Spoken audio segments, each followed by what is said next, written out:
We're following the disturbing gains ISIS forces are making in Iraq, including U.S. military weapons and equipment terrorist forces have seized. We're back with Republican Congressman Mac Thornberry of Texas. He's the chairman of the House Armed Services Committee. Mr. Chairman, the Iraqi Prime Minister himself, Haider al-Abadi, he said today that Iraqi security forces, they lost, get this, roughly 2,300 U.S.-made Humvees when they abandoned Mosul, the second largest city in Iraq. ISIS took over those weapons. They're using them now basically as improvised explosive devices. This is very worrisome, especially considering the fact the U.S. is still providing weapons to the Iraqi military right now. How concerned are you that they might abandon yet more U.S.-supplied weapons? Well, I am concerned about that. Remember that Mosul was lost about a year ago. So those 2,300 Humvees were lost a year ago. And so what has happened as far as U.S. and allied strategy for dealing with ISIS in the last year? It has not gone very well.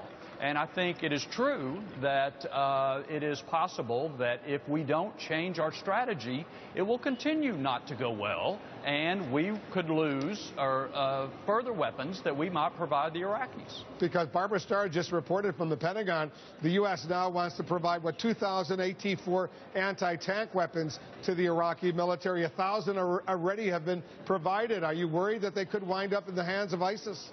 Of course.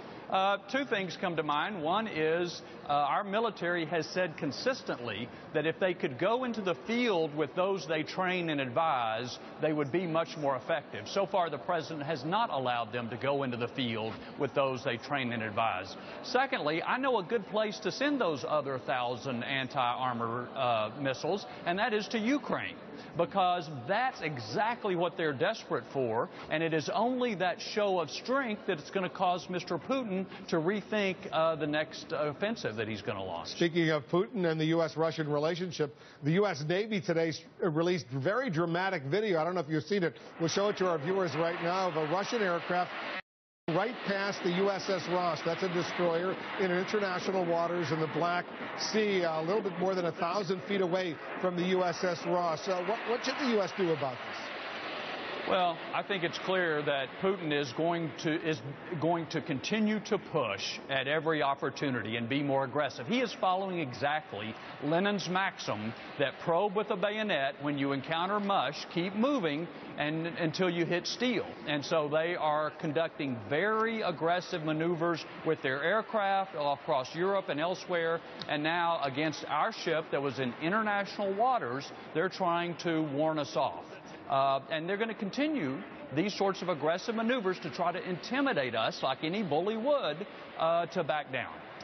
Mac Thornberry is the chairman of the House Armed Services Committee. Mr. Chairman, thanks very much for joining us. Thanks for having me.